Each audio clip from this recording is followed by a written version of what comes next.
Dust clouds roll across the plateau, spiraling like tornadoes, the parched earth giving up and taking to the air, making it impossible to tell where either earth or sky begins. And in this murky mist of dirt, shadows move.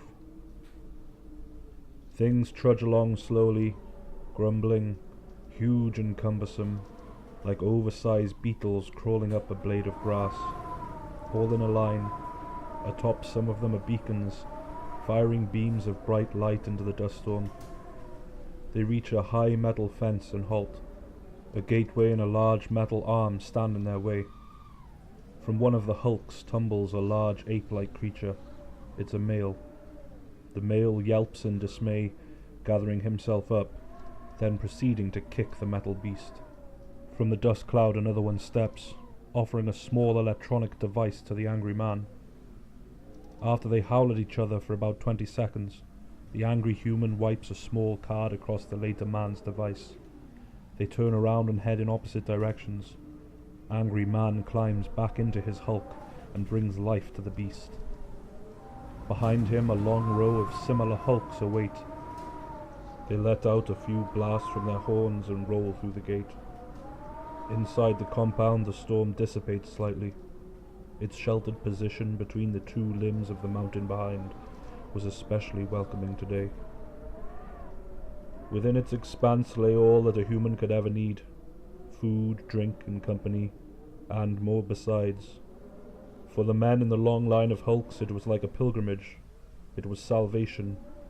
Not to say they were pious, of course. These men were hard workers, dependable even. But at this point in their travels, any one of them would gut you for a hot shower and some warm food. They pull up, lights cut out, the grumbling stops. Groups of men jump down from the metal hulks and wander off into the storm. The storm forces them to walk at strange angles. It throws fine pieces of earth and stone at their bare parts. A few of them form a larger pack, 6 to be precise, all medium to full-size males. The pack heads off towards the only bright visible object in their periphery.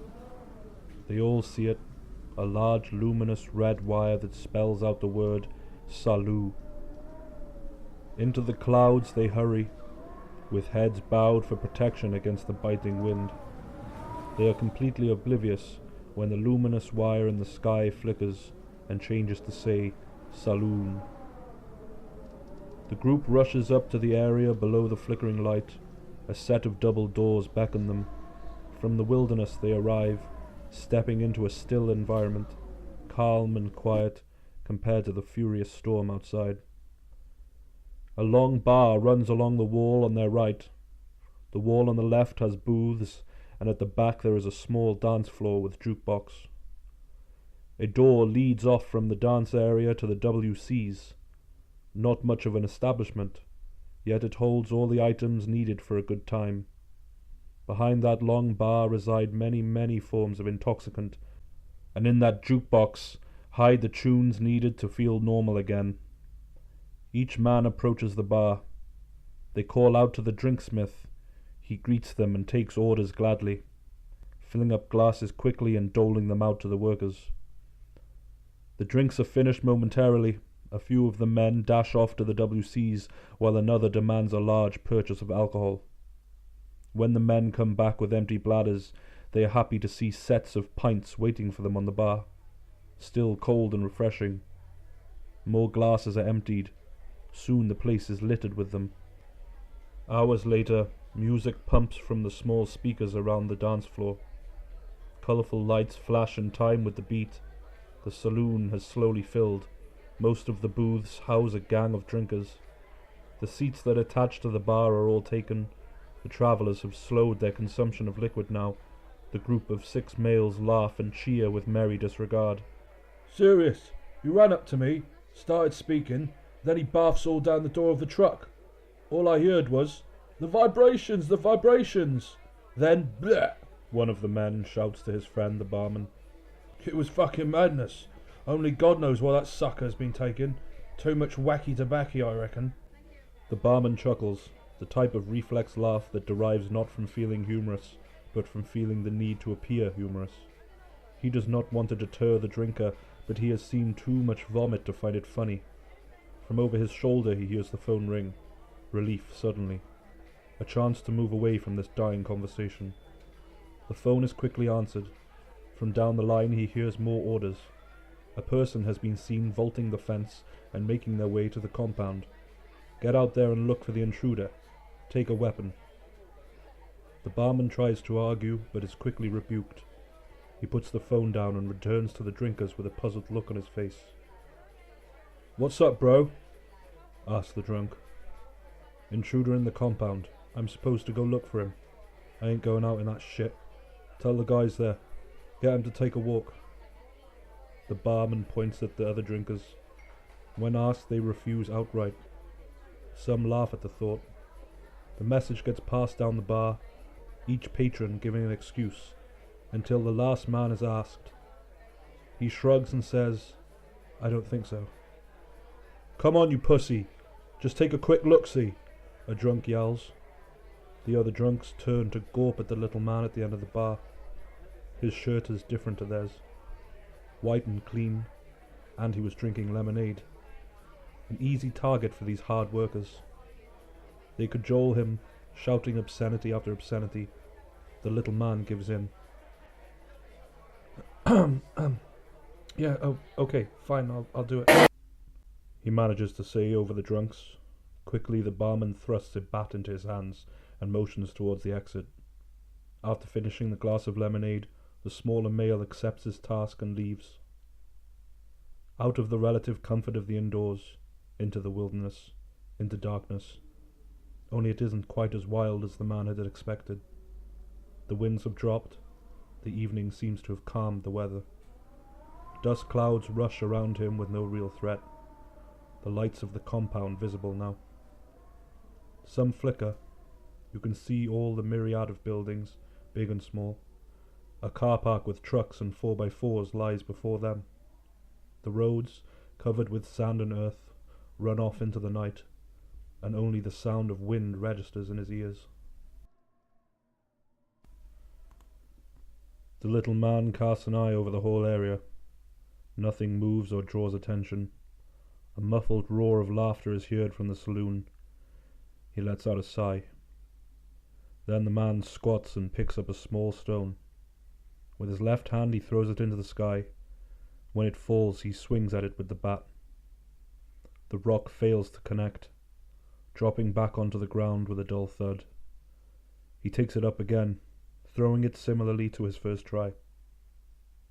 The wild swing hits the stone, but the connection isn't clean.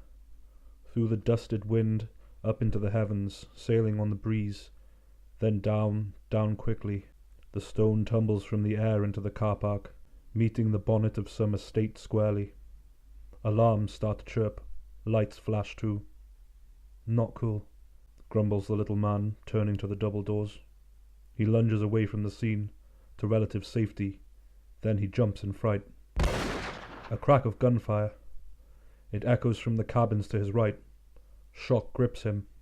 The bat is held up in defense. He hears a shout, commanding obedience. The aggression was notable. One of the guards has spotted someone. His commands are shouted out again, louder this time. The little man, who was peaceful and calm only minutes before, is caught in the grip of fear. Its icy, cold fingers wrap around him, sending a sharp shock up his spine, like an electrode had been attached to his nerve endings. He breathes in short rasps, similar to some poor unfortunate fauna, trapped in a cage, waiting to die.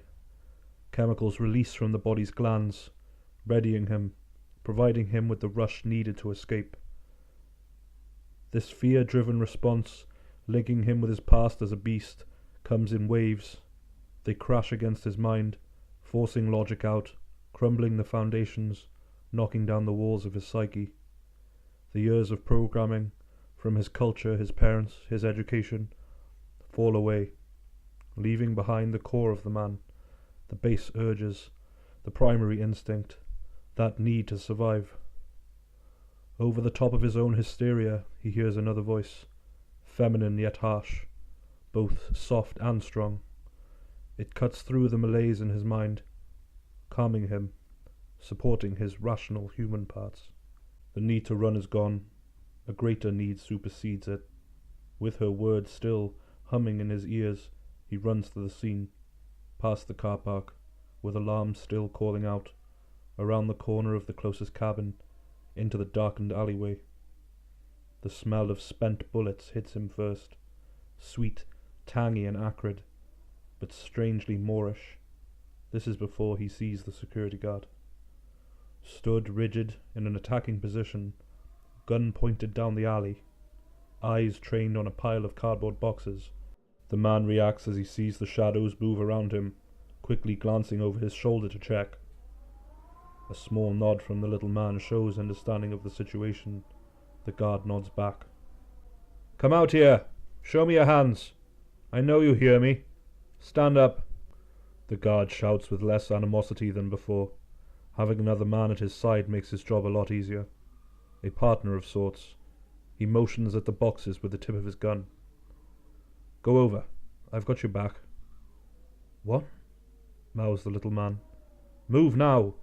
grunts the guard, his anger rising again. He stares hard at his partner, asking questions of his manhood with only a look. The little man lifts his bat, ready to swing, and walks down the alley. Terror bubbles up in him.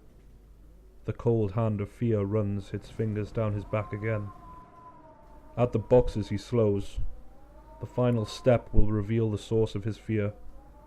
Bat ready to swing, face turned away slightly, he moves around them. The darkness is pierced by bright eyes. They reflect the moon's glow like a still ocean. Wide in fear, shimmering with tears, the little man lowers his bat. Fear evaporates, replaced with wonder. "Hi," speaks the little man. "Don't be afraid." He offers his hand. There's no response, so he drops his bat and holds up his hands in a gesture of peace.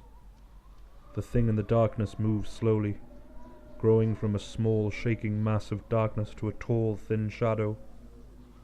It steps from the gloom. Light distinguishes its features instantly.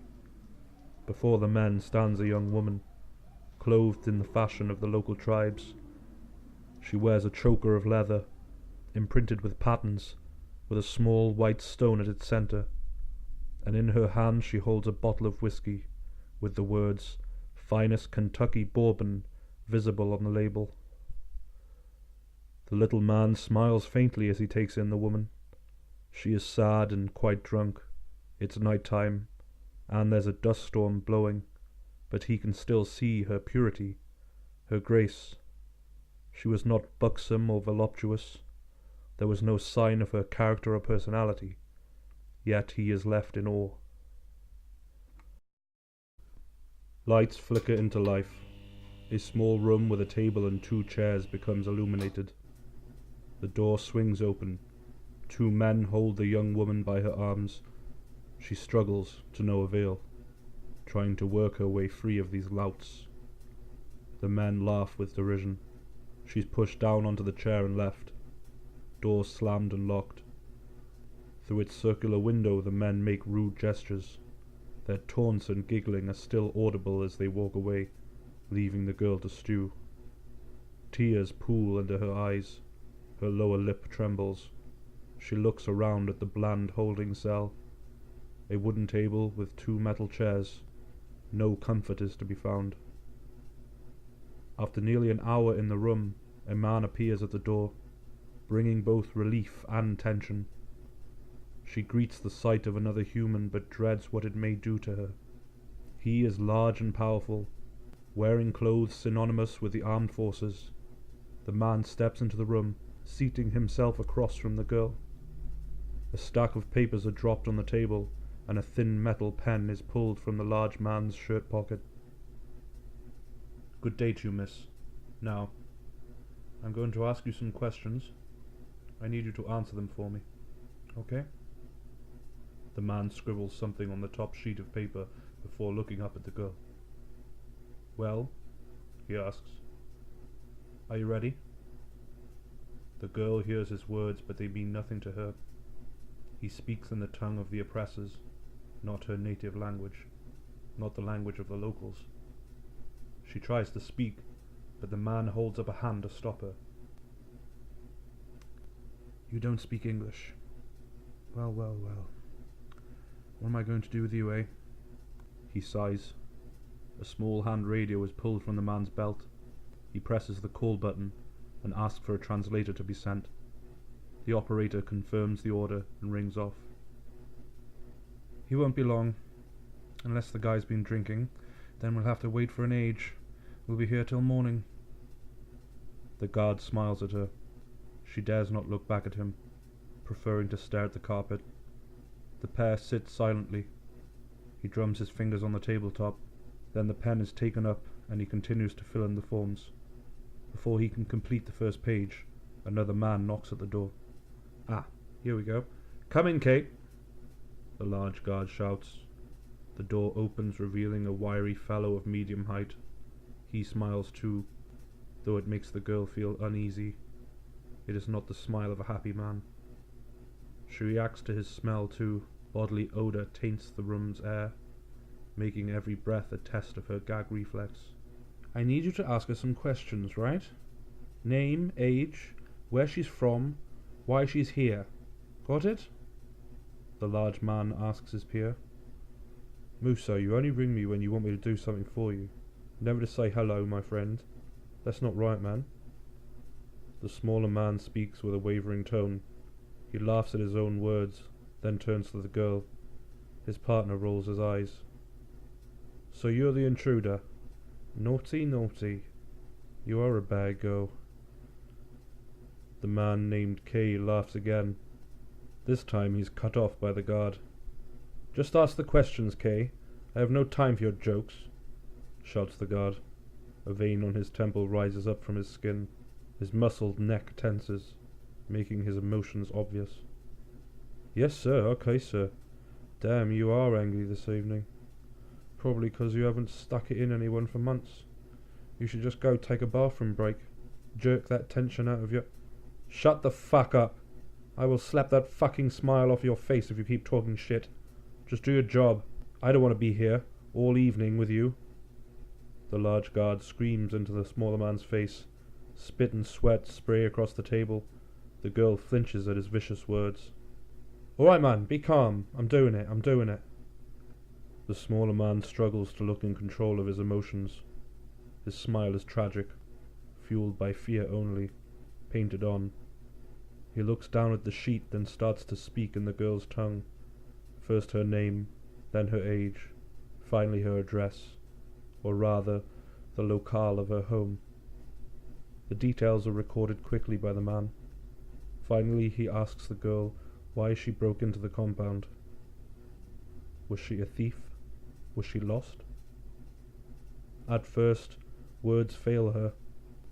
Every sentence falls apart. Memories replay over and over in her mind's eye, flashing images of terror, images of grief. All she manages are a few short sentences. She tries to remember exactly what happened. With the memory clear in her mind, she explains. The return of the hunters, their gifts, the ritual, the snake attacking her father, then the village being burnt. The man sits, stunned into inaction as she recounts the end of her story. The slaying of the young girl, the foul rain, and her escape. The guards know not what to say. The girl looks at them, expecting some kind of response, but they give her none, their minds taking time to process the story. She's lying, I think. That shit doesn't happen anymore. It's 1994, for Christ's sake. Human sacrifice is a thing of the past, states Musso, the large guard. He fumbles at the tiny gold cross hanging from the chain around his neck. I don't think she's lying, man, says Kay. The sobbing seems plenty real to me. After the men question her further about the young girl's death, they realize that she may be misinformed. She wasn't actually at the sacrifice. She doesn't know what truly happened. There was only one way to discover the truth. They lock her in the room, stepping outside into the corridor to argue this time. Through the little window she sees them get angry, faces becoming flushed with blood, eyes bulging out from the sockets. The larger male seems to win the argument by puffing out his chest and hooting loudly. His rival cannot cope with this display, so he submits to the will of the alpha. Then she sees a third man, smaller than both of the men who interviewed her. He was the one who had found her in the alleyway, the only kind face she had seen since she arrived in this place of metal and concrete. He was boyish, small in stature with soft features. He had tried to help, while the other men dragged her away and threw her into the holding cell. Outside, the three men converse. So she's from the village down the river from here? Them guys who complained about the pollution, right? Why is she here? Asked the little man from the bar. She says she has to leave her village. She says it's dangerous for her to stay there.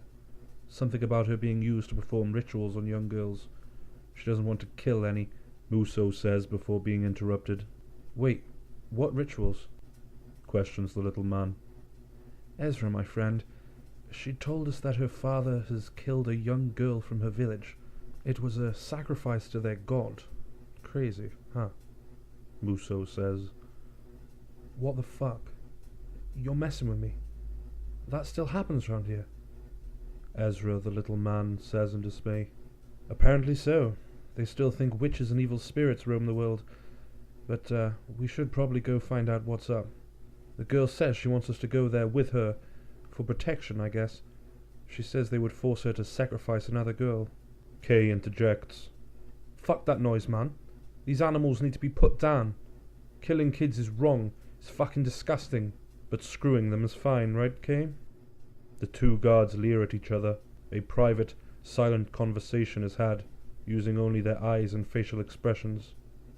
She was 16. I told you before. You always bring that up, man. Trying to make me look bad in front of Ezra.